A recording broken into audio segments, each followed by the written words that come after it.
বিশেষ করে যখন ভাই ব্রাদাররা মিলে কোরবানি দেন তখন এরকম পরিস্থিতি তৈরি হয়। একটা গরুর দাম ধরেন 70,000 টাকা, তো এক ভাই তার উপার্জন অনেক কম, সেজন্য সে 5,000 টাকা দিছে,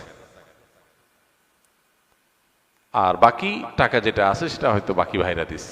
কোরবানি হবে কিনা? উত্তর হলো কারোর কোরবানি হবে না।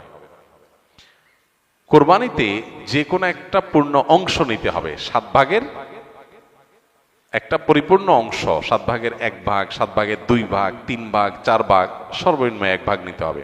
ভগ্নাংশ নেওয়া যাবে না, অর্থাৎ 1 ভাগেরও অর্ধেক নেওয়া যাবে না। 2 ভাগ মিলে 1 ভাগ নিছে হবে না, তখন সেটা গোস্ত খাওয়া হবে।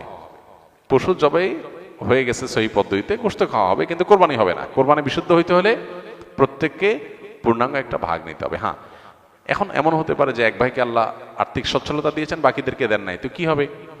তখন সচ্ছল যিনি, তিনি তার পক্ষ থেকে কোরবানি দিয়ে বাকি সবাইকে সবার পক্ষ থেকে দিবেন, যে ঠিক আছে তোমার পক্ষ থেকে একটা শেয়ার, তুমি টাকা দিলা না, আমি তোমারটা দিয়ে দিলাম, এটা হতে পারে।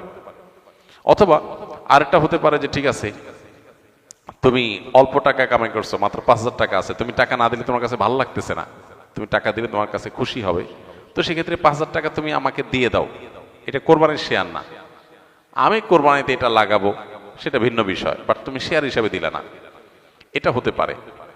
প্রবাসীরা অনেকে একটা কাজ করে, বিশেষ করে মিডিল ইস্টে যারা থাকে, অনেক প্রবাসীরা কোরবানি ঈদের দিন নিজেরা একটা ছাগল জবাই করে, তো রুমে 5 জন থাকে, এখন 5 জন মিলে একটা ছাগল জবাই করলে ওই ছাগলের টাকা তারা ভাগ করে।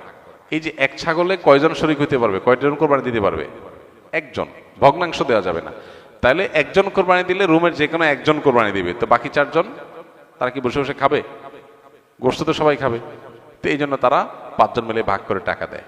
এখানে কারোরই আসলে কোরবানি হবে না, জবাই করা হবে, পশুর গোস্ত খাওয়া হালাল হবে, কিন্তু কোরবানি হবে না। যদি কোরবানি হতে হয় তাহলে এমন করা যেতে পারে, 5 জন মিলে টাকা দিল একজনকে, দিয়া বললো ভাই আপনি মুরব্বী মানুষ, বড় মানুষ, বা আপনি যে কোনো কারণে আমাদের থেকে ভিন্নতর, তো এই টাকাটা আমরা সবাই তুলে আপনাকে দিলাম, কোরবানিটা আপনার তরফ থেকে আপনি দেন, সবটা একজনের হলো, গোস্তটা সবাই খাইলো। বা এই বছর আপনার তরফ থেকে হলো, পরের বছর আমরা আবার সবাই টাকা পয়সা দিলাম, ভাই আরেকজন হলো, টাকা আপনাকে দিয়ে দিলাম, আপনার তরফ থেকে হোক, কোরবানিটা একজনের হবে। ঠিক একইভাবে গরুতে ভগ্নাংশ, এটার ভাগ এভাবে আপনার শরীক হওয়া যাবে না, পূর্ণাঙ্গ একটা অংশের শরীক হতে হবে, তারপরে কোরবানি বিশুদ্ধ হবে।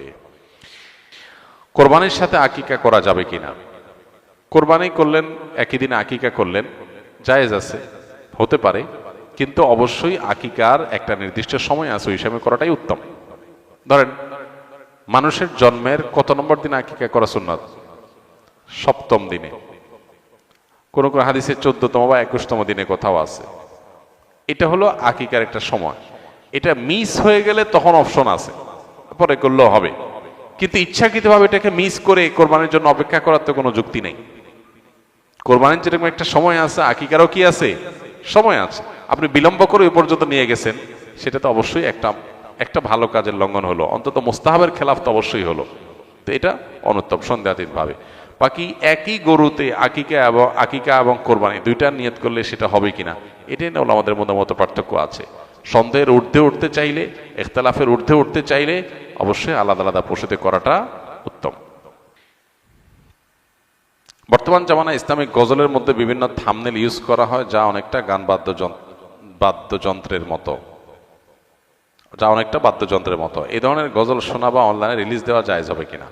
থাম্বনেল যেটা, এটা তো একটা পিকচার, এখানে বাদ্যযন্ত্রের ছবি দিলেই ওইটা শোনা হারাম হয়ে যাবে না।